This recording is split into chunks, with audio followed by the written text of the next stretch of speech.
মানুষের জীবনে মূল উদ্দেশ্য কি? এই প্রশ্ন নিয়েই আমরা ওয়েস্টমিনিস্টার শর্টার ক্যাটেকিজমে আলোচনা করব। এই প্রশ্নের দ্বারা আমাদের জিজ্ঞাসা করা হচ্ছে যে ঈশ্বর আমাদের সৃষ্টি করেছেন, এর প্রাথমিক উদ্দেশ্য কি? উত্তর হলো, আমরা যেন ঈশ্বরের মহিমা করি এবং তাকে সর্বদা উপভোগ করি। এটি সহজ শেখার জন্য এবং খুব গভীর। ওয়েস্টমিনিস্টার শর্টার ক্যাটেকিজমে আমরা এই ধরনের 107টি প্রশ্নের উত্তর দেখব। এই শিক্ষা প্রথমে 1647 সালে লন্ডনে ওয়েস্টমিনিস্টার অ্যাসেম্বলিতে দেওয়া হয়।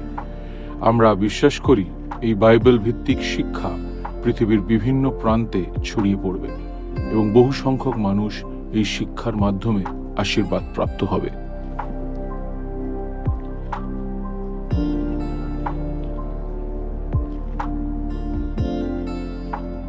আগের একটি পাঠে আমরা উল্লেখ করেছি যে আদম সেই অবস্থা থেকে পতিত হয়েছিল যে অবস্থায় তাকে সৃষ্টি করা হয়েছিল।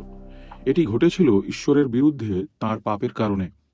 আজ আমরা শিখব যে এই পাপের লক্ষ্য আদম এবং হবার চেয়ে অনেক বেশি প্রভাব বিস্তার করেছিল। প্রকৃতপক্ষে সমস্ত মানবজাতি এই পাপের দ্বারা প্রভাবিত হয়েছে।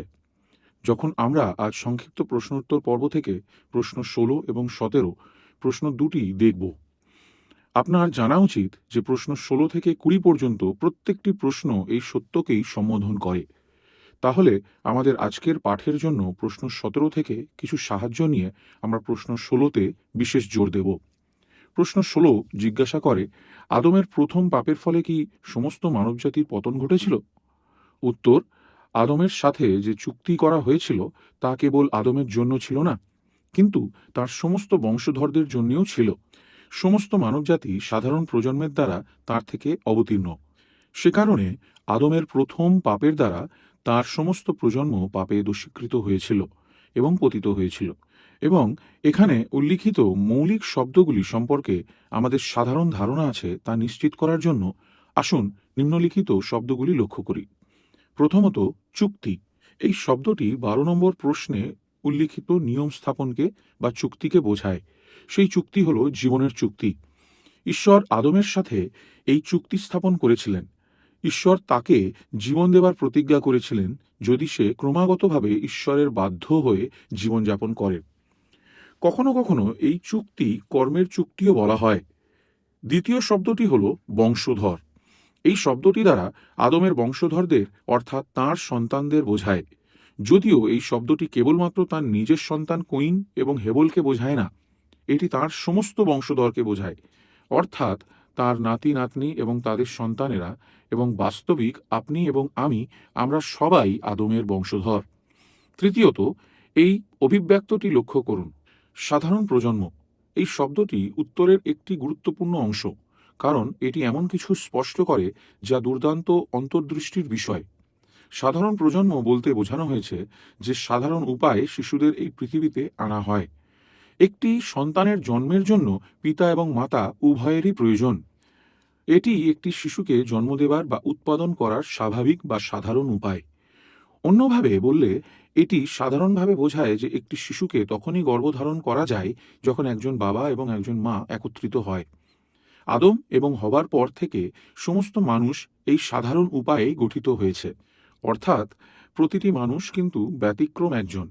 মনে রাখবেন যে যীশুখ্রিস্ট একজন কুমারীর গর্ভ থেকে জন্মগ্রহণ করেছিলেন। যদিও যোসেফ যিশুকে দত্তক নিয়েছিলেন এবং তাকে লালন পালন করেছিলেন, কিন্তু মনে রাখবেন যে অলৌকিকভাবে কুমারী মরিয়মের গর্ভে পবিত্র আত্মার শক্তি দ্বারা যিশুর গর্ভধারণ হয়েছিল। আমরা ভবিষ্যতের পাঠে এই বিষয়টি আরও সম্পূর্ণরূপে দেখব এবং সেই পাঠের আলোচনা খুব বেশি দূরে নেই। কিন্তু আপাতত খুব সহজভাবে এই শব্দগুলি জেনে রাখুন যে সাধারণ প্রজন্মের দ্বারা তার বংশধরেরা, অর্থাৎ তার সমস্ত বংশধর ব্যতিক্রম যীশুখ্রিস্ট।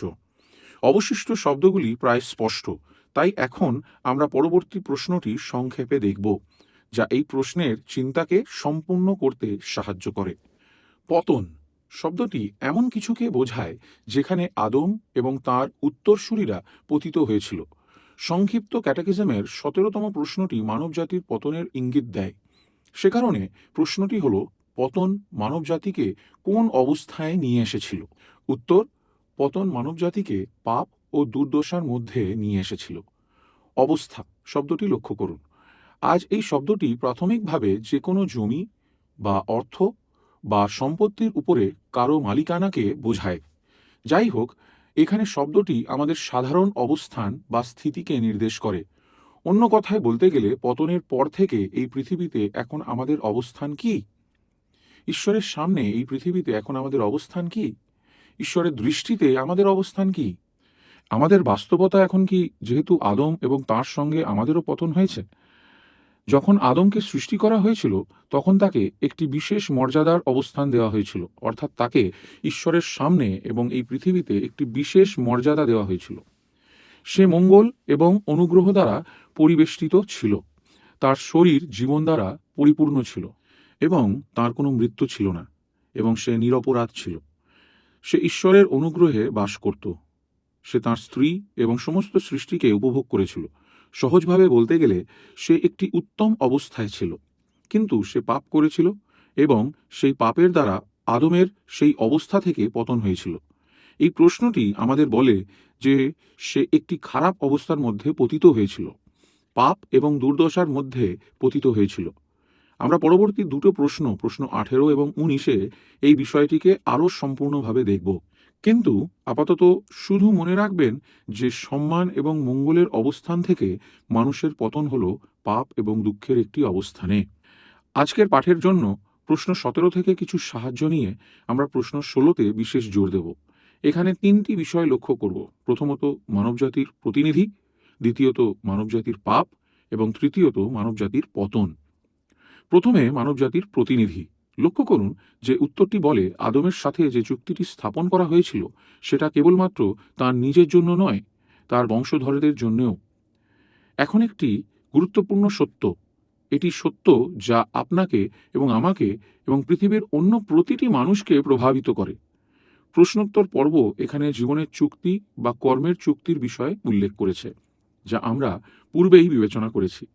বাইবেল শিক্ষা দেয় যে আদম শুধুমাত্র একজন ব্যক্তি হিসাবে একা নিজের জন্য ব্যক্তিগতভাবে কাজ করছিল না। পরিবর্তে ঈশ্বর তাকে তার বংশধরদের প্রতিনিধি হিসাবে নিযুক্ত করেছিলেন। আদম নিজের ক্রিয়াকলাপের দ্বারা তার সমস্ত সন্তান, নাতি নাতনি এবং তাদের সন্তানদের প্রতিনিধিত্ব করেছিল। সে যা কিছু করেছিল বা করেনি তার দ্বারা সে সকলের প্রতিনিধিত্ব করেছিল। একজন প্রতিনিধি হলো এমন একজন যিনি অন্যের হয়ে কোনো কাজ সম্পাদন করেন। একজন প্রতিনিধি হিসাবে তার কাজ সেই সমস্ত লোকদের জন্য সুবিধা বা সংকটকে ধার্য করে যাদের হয়ে তিনি প্রতিনিধিত্ব করেন। এবং বাইবেল আমাদের শেখায় যে আদম তার বংশধরদের প্রতিনিধি ছিলেন। এটি অবশ্যই এই সত্যের দ্বারা প্রকাশিত হয় যে আদম পাপ করেছিলেন এবং তার পতন হয়েছিল। তখন পাপ তার সকল বংশধরদের মধ্যে ছড়িয়ে পড়েছিল এবং আদম যে দুর্দশার অবস্থায় পতিত হয়েছিল তা অবিলম্বে তার সমস্ত বংশধরদের উপর অনায়ন করা হয়েছিল। বাইবেলও আমাদের স্পষ্টভাবে বলে যে আদম একজন প্রতিনিধি ছিলেন। এমন একটি বাইবেলের অংশ হল 1 করিন্থীয় 15-21 পদ। এখন এই প্রসঙ্গে পৌল বিশ্বাসীদের দেখাচ্ছেন যে যিশু যাদের প্রতিনিধিত্ব করেন তারা সকলেই পুনরুত্থানের সুবিধা ভোগ করবে, যদিও তারা মারা যাবে কিন্তু তারা পুনরুত্থিত হবে। যাই হোক, লক্ষ্য করুন যে মানুষ এবং আদমের মধ্যে সম্পর্ককে এখানে স্বীকার করা হয়েছে। সে কারণে খ্রিস্ট আমাদের সামনে আছেন, কিন্তু এই ক্ষেত্রে মানুষ এবং আদমও আছে। পৌল লিখেছেন, কেননা মনুষ্য দ্বারা যেমন মৃত্যু আসিয়াছে তখন আবার মনুষ্য দ্বারা মৃতগণের পুনরুত্থানও আসিয়াছে। কেননা আদমে যেমন সকলে মরে তেমনি আবার খ্রিস্টেই সকলে জীবনপ্রাপ্ত হয়। কেননা আদমের সকলে মরে, এই ভাষাটি ব্যবহার করা হয়েছে তাদের সকলের জন্য যারা আদমের মাধ্যমে মারা যায়, অর্থাৎ আদমের দ্বারা যাদের প্রতিনিধিত্ব করা হয়েছে। আদম কেবলমাত্র একজন সাধারণ ব্যক্তিগত মানুষ ছিলেন না, কিন্তু আমাদের সকলের জন্য তাহাতে এবং তাঁর দ্বারা প্রতিনিধিত্ব করা হয়েছে। তিনি তার বংশধরদের প্রতিনিধি হিসাবে কাজ করেছেন এবং তাই তার ক্রিয়াকলাপ আপনি এবং আমি সহ তাঁর সমস্ত বংশধরদের উপর ফলাফল নিয়ে এসেছে। এই সত্য নিয়ে আমাদের অনেক প্রশ্ন থাকতে পারে। উদাহরণস্বরূপ, কেন ঈশ্বর এটি করেছেন? কেন তিনি সমস্ত মানুষকে তাদের নিজস্ব কর্ম দ্বারা উঠে দাঁড়াতে বা পতিত হতে দিলেন না? কেন ঈশ্বর এই ধরনের ব্যবস্থা স্থাপন করেছেন তার স্পষ্ট উত্তর আমাদের কাছে নেই। বা এটি ঈশ্বরের জন্য কোনো বোঝা নয় যে তাকে আমাদের এই কারণটা অবগত করতেই হবে। কিন্তু আমাদের কাছে বাইবেলের স্পষ্ট শিক্ষা আছে যে তিনি এই ব্যবস্থা স্থাপন করেছেন। আমরা পরবর্তী বিষয়ে মানবজাতির পাপের বিষয়ে আচরণ করার সময় এই ব্যবস্থাটির নিশ্চয়তা দেখতে পাব। কিন্তু আমাদের সামনে উল্লিখিত ঈশ্বরের বাক্যের অংশ অনুযায়ী এই ধারণাটি স্পষ্ট। আমরাও তাদের মতোই মৃত্যুবরণ করব যাদের প্রতিনিধিত্ব আদম করেছেন। কিন্তু আমরা এই অনুচ্ছেদে আরও দেখতে পাই যে আদমই একমাত্র প্রতিনিধি নন। ঈশ্বর আরও একজন প্রতিনিধিকে নিযুক্ত করেছেন। তিনি হলেন যীশুখ্রিস্ট। এই শব্দগুলি স্মরণে রাখবেন। আবার খ্রিস্টেই সকলে জীবন প্রাপ্ত হয়। অন্য কথায় পাপীদের পরিত্রাণ আসে একজন প্রতিনিধির মাধ্যমে। এটি এমন একটি সত্য যা আমাদের কাছে সবচেয়ে বিস্ময়কর এবং যা নিয়ে আমরা ভবিষ্যতে বিবেচনা করব। সে কারণে মনে রাখুন, আদম মানুষের জন্য, সমগ্র মানবজাতির জন্য প্রতিনিধি। এখন লক্ষ্য করুন দ্বিতীয় বিষয়, মানবজাতির পাপ। আমরা দেখি যে আদম সমস্ত মানবজাতির প্রতিনিধিত্ব করেছিলেন, কিন্তু এর লক্ষ্য কি হয়েছিল এবং এর অর্থই বা কি? যেহেতু আমাদের প্রতিনিধি পাপ করেছে এবং তার পাপের দ্বারা দোষীকৃত হয়েছে, তাই সে যাদের প্রতিনিধিত্ব করেছে তারাও প্রত্যেকে দোষীকৃত হয়েছে। অন্য কথায় বলতে গেলে তার বংশধররা আদমের এই প্রথম পাপের জন্যই অপরাধী। ক্যাটেকিজম যখন এই উত্তরটি দেয়, তার অর্থ এই: সমস্ত মানব জাতি সাধারণ প্রজন্মের দ্বারা তার থেকে অবতীর্ণ হয়েছে, তার প্রথম পাপ দ্বারা তার মাধ্যমে পাপ করেছে। এই ধারণা অস্বীকার করে না যে আপনার এবং আমার ব্যক্তিগত পাপ রয়েছে, যে পাপ আমরা ব্যক্তিগতভাবে করেছি। বাস্তবিক আমাদের নিজেদেরই পাপ আছে, কিন্তু আমাদের পাঠ নিশ্চিত করে যে আদমের প্রথম পাপের অপরাধ আমাদের উপরেও আছে। এখন এটাই হলো বাইবেলের শিক্ষা। বেশ কয়েকটি এমন বাইবেলের অংশ রয়েছে যা স্পষ্টভাবে এই ধারণাটিকে ব্যবহার করে। তবে বিশেষভাবে লক্ষ্য করুন রোমীয় 5 অধ্যায়ে 12 থেকে 19 পদ। এখানেই পৌল দুজন প্রতিনিধির আরেকটি তুলনা করেছেন, যেমন আমরা প্রথম করিন্থীয়তে দেখেছি। এই দুজন প্রতিনিধি হল আদম এবং যীশুখ্রিস্ট, এবং তারা উভয়ই যা করেছেন তার প্রভাব পড়েছে তাদের উপরে, যাদের প্রতিনিধিত্ব তারা করেছেন। আদম এবং যীশুখ্রিস্ট এই দুজন প্রতিনিধি যারা তাদের দ্বারা প্রতিনিধিত্বকারীদের উপর বাস্তব লক্ষ্য নিয়ে এসেছেন। এখন আমরা রোমীয় 5 অধ্যায়ের সম্পূর্ণ অংশটি পড়ব না, তবে আমি আপনাকে এই অধ্যায়টিকে মনোযোগ সহকারে দেখতে এবং অধ্যয়ন করতে উৎসাহিত করছি। সম্ভবত আপনি একটি তালিকা তৈরি করতে পারবেন যে আদম কি করেছে এবং তাঁর লক্ষ্য কি, এবং খ্রিস্ট কি করেছেন এবং তাঁর লক্ষ্য কি। আপনি দেখতে পাবেন যে পৌল আমাদের প্রথম প্রতিনিধি আদমের কাজকে সমস্ত পরিত্রাণ প্রাপ্তদের প্রতিনিধি যীশুখ্রিস্টের কাজের সাথে তুলনা করেছেন। এখন আমাদের বিষয়ের সঙ্গে আরও কিছু সংযোজন লক্ষ্য করুন যে আদম যা করেছিল সে সম্পর্কে কি বলা হয়েছে। 12 এবং 14 পদটি আদমকে সেই পাপকারী হিসাবে স্পষ্টভাবে চিহ্নিত করে। আমরা সেখানে দেখতে পাই যে একজন মানুষের দ্বারা পাপ জগতে প্রবেশ করেছে। আমরা আদমের অপরাধ সম্বন্ধেও পড়ি। এখন এই লক্ষ্যটি এই বিভাগে অব্যাহত থাকবে। 15 পদ একের অপরাধ উল্লেখ করেছে। 16 পদ উল্লেখ করেছে সেই একজনকে যে পাপ করেছে। 17 পদ বলে সেই একের অপরাধে। 18 পদ বলে এক অপরাধ দ্বারা। 19 পদ এক ব্যক্তির অনাজ্ঞাবহতা দ্বারা।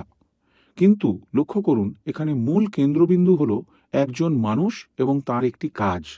সেটি হল আদম এবং তার প্রথম পাপ, যা পৌল তার তুলনার এই অংশে কেন্দ্রবিন্দুতে রেখেছেন। এখন এই একজন মানুষ আদম এবং তার অনাজ্ঞাবহতার একটি কাজকে সমস্ত মানবজাতির লক্ষ্য হিসাবে দেখানো হয়েছে। আদমের পাপের কারণে কি ঘটেছিল তা লক্ষ্য করুন। 12 পদ বলে জগতে পাপ প্রবেশ করেছে। এটি যথেষ্ট দুর্ভাগ্যের বিষয়, কিন্তু তার বংশধরদের ক্ষেত্রে অতিরিক্ত কিছু ঘটেছিল। এখানে শুধু যে পাপ জয়লাভ করেছিল তা নয়, কিন্তু পাপ জগতে প্রবেশ করেছিল। লক্ষ্য করুন 18 এবং 19 পদে কি উল্লেখ করা হয়েছে।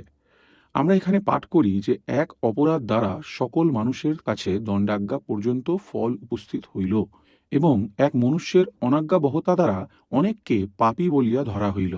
আদমের অপরাধ এবং আদমের অবাধ্যতা তার বংশধরকে পাপী করে তুলেছিল এবং তাদের উপর বিচার ও দণ্ডাজ্ঞা নিয়ে আসে। অন্য কথায় আদমের পাপ আমাদের উপরে আরোপ করা হয়েছিল। আদম আমাদের প্রতিনিধিত্ব করছিল, এবং যেহেতু সে পাপ করেছিল সে কারণে আমরা অপরাধী গণ্য হয়েছি। এখন আমরা এই বিষয় থেকে দৃষ্টি হারাতে চাই না যে রোমীয় 5 অধ্যায় আমাদেরকে আমাদের বৃহত্তর প্রতিনিধি যীশুখ্রিস্ট এবং তাঁর সেই আশীর্বাদের দিকে নির্দেশ করছে, যে আশীর্বাদ তাদের কাছে আসে যারা তাঁর সাথে একত্রিত হয়। যদিও আমাদের দেখতে হবে যে সমস্ত মানবজাতি আদমের প্রতিনিধিত্বের উপরে দাঁড়িয়েছিল। যেহেতু আদম পাপ করেছিল, সে কারণে সমস্ত মানবজাতি পাপী হিসাবে গণ্য হয় এবং এইভাবেই তার প্রথম পাপের কারণে দোষী হয়। তৃতীয়ত, মানবজাতির পতন লক্ষ্য করুন। যেহেতু আদম আমাদের প্রতিনিধি হিসাবে পাপ করেছিল এবং পতিত হয়েছিল, তাই আমরা যারা তার প্রতিনিধিত্ব করছি তারাও তার সাথে পতিত হয়েছি। পরবর্তী তুলনাটি নিখুঁত হয়, কিন্তু এটি আমাদের এই ধারণাটি বুঝতে সাহায্য করতে পারে। এই মুহূর্তের জন্য চিন্তা করুন আমাদের দেশগুলি কিভাবে কাজ করে। একটি দেশের নেতারা যদি অন্য দেশের বিরুদ্ধে যুদ্ধ ঘোষণা করে, তাহলে বলা যেতে পারে যে পুরো দেশ এখন সেই যুদ্ধে লিপ্ত। অর্থাৎ নেতাদের সিদ্ধান্তের লক্ষ্য এখন সমস্ত নাগরিকেরা ভোগ করবে। এর কারণ হলো একটি দেশের সরকার সেই দেশের নাগরিকদের প্রতিনিধিত্ব করে। এখন কিছু কিছু দেশ আছে যেখানে এই অধ্যক্ষদের বা কর্মকর্তাদের সেই দেশের নাগরিকরা নির্বাচিত করে। সেই কর্মকর্তাদের অন্যান্য নাগরিকদের উপরে নিয়োগ করা হয়। সেই কর্মকর্তাদের রাজনৈতিক দল সরকার হিসাবে প্রতিষ্ঠিত হলেও কর্মকর্তারা কিন্তু সমস্ত নাগরিকদের প্রতিনিধিত্ব করেন। এখন এই প্রতিনিধি কর্মকর্তারা যুদ্ধ ঘোষণা করলে সেই যুদ্ধের লক্ষ্য পুরো জাতিকে ভোগ করতে হবে। তারা তাদের নেতাদের ঘোষণা করা যুদ্ধের সমস্ত সুবিধা বা দুর্দশার মুখোমুখি হবে। পুনরায় বলি, এটি একটি নিখুঁত তুলনা নয়, কারণ স্পষ্টতই কোনো দেশে কর্মকর্তা ভুলভাবে নিযুক্ত হতে পারে এবং যেখানে অধার্মিক কর্মকর্তাও থাকতে পারে এবং আরও অনেক কিছু হতে পারে। কিন্তু মনে রাখবেন, ঈশ্বর একজন পাপহীন প্রতিনিধিকে নিযুক্ত করেছিলেন। আদমকে যখন প্রথম গঠন করা হয়েছিল, তখন তার কোনো পাপ ছিল না। সে আপনার মতো বা আমার মতো একজন ভ্রষ্ট মানুষ ছিল না, কিন্তু সে নির্দোষভাবে পৃথিবীতে প্রবেশ করেছিল। ঈশ্বর যা কিছু বলেছিলেন তা করার ক্ষমতা আদমের থেকে বেশি অন্য কারোর ছিল না। তাই ঈশ্বর আমাদেরকে এমন প্রতিনিধি দিয়ে আমাদের সাথে কোনো প্রতারণা করেননি। তিনি আমাদের এমন একজন প্রতিনিধি দিয়েছেন যে পাপ থেকে নির্দোষ ছিল এবং সেই সমস্ত পর্যন্ত পাপ দ্বারা কলুষিত হয়নি। আদম যদি ঈশ্বরের বাধ্য থাকতেন, যা করার ক্ষমতা তার হাতেই ছিল, তাহলে আমরা তার বাধ্যতার সুফল ভোগ করতাম। যদিও বাইবেল স্পষ্ট যে তিনি অবাধ্য ছিলেন এবং এই কারণে আমরা তার সাথে পতিত হয়েছি। এখন আমরা কোথায় পতিত হয়েছি? প্রশ্ন এবং উত্তর মনে রাখবেন, পাপ এবং দুর্দশার অবস্থায়। এটাই সেই অবস্থান যেখানে আমরা পতিত হয়েছি। এটি একটি অপরাধী অবস্থান, এটি একটি দুর্নীতিগ্রস্ত অবস্থান, এটি একটি নিন্দিত অবস্থান। উপরন্তু আমরা আরও দেখতে পাব যে এটি একটি দুর্দশাপূর্ণ অবস্থান। আমরা ঈশ্বরের কাছ থেকে বিচ্ছিন্ন হয়ে দাঁড়িয়ে আছি এবং আমরা আধ্যাত্মিক, অস্থায়ী এবং এমনকি চিরস্থায়ী মৃত্যুতে অবস্থানে দাঁড়িয়ে আছি।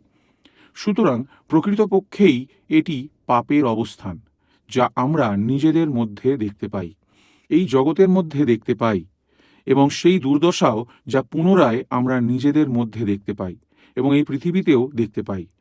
আমরা পরবর্তী কয়েকটি পাঠে এগুলি আরও সম্পূর্ণভাবে বিবেচনা করব।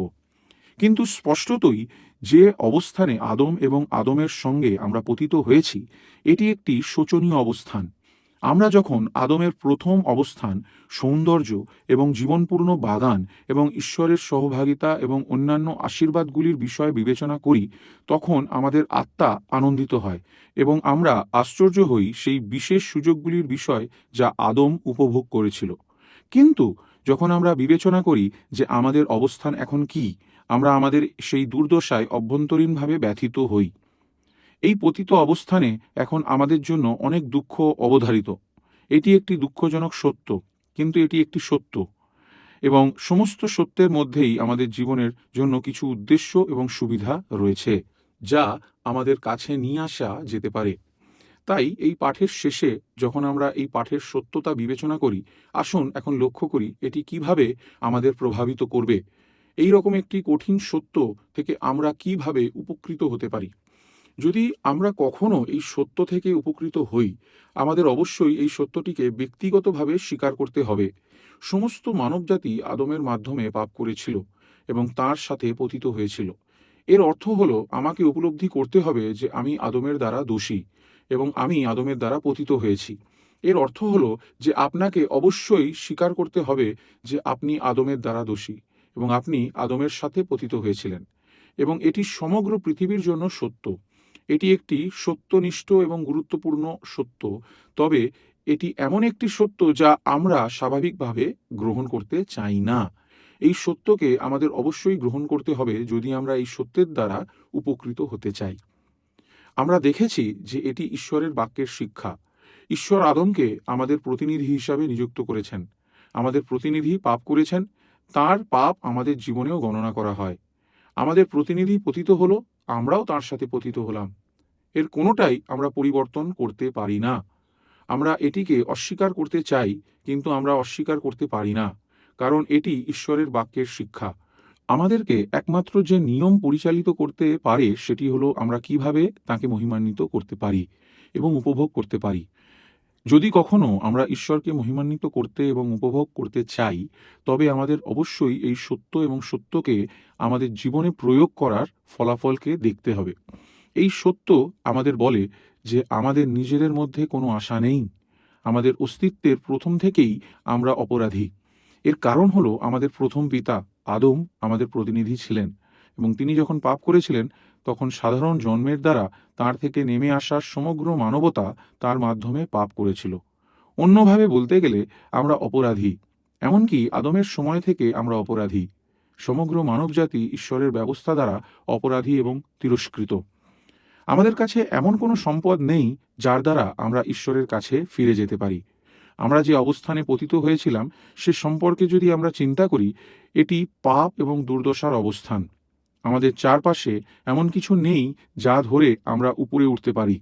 আমাদের মধ্যে এমন কিছু নেই যা আমরা উন্নতি করতে পারি এবং সেই অবস্থা থেকে উন্নতি হতে পারি। আমরা অপরাধী এবং তিরস্কৃত অবস্থানে আছি। আমরা নিজেদেরকে উদ্ধার করার জন্য শক্তিহীন এবং উৎসহীন অবস্থানে রয়েছি। মানুষ বৃথাই প্রচেষ্টা করে যখন তারা এই পতিত অবস্থান থেকে বেরিয়ে আসার জন্য যখন নিজেদের শক্তিকে ব্যবহার করতে চায়। আমরা এই পাঠের সত্য দেখতে পাই, যে সত্য বাইবেল আমাদের কাছে উপস্থাপন করে। আমরা সেই দুঃখজনক সত্য দেখতে পাচ্ছি যে মানুষের পুনরুদ্ধারের সমস্ত আশা শেষ হয়ে গেছে। আমরা পতিত হয়েছিলাম এবং আমরা একটি গভীর এবং অন্ধকার গর্তে পড়ে গিয়েছিলাম, যা থেকে আমরা কেউই নিজেদের শক্তিতে পলায়ন করতে সক্ষম হব না। এটি এমন একটি বিষয় যার সম্পর্কে আমাদের শোক এবং বিলাপ করা উচিত। এটি সত্যিই একটি দুঃখজনক সত্য।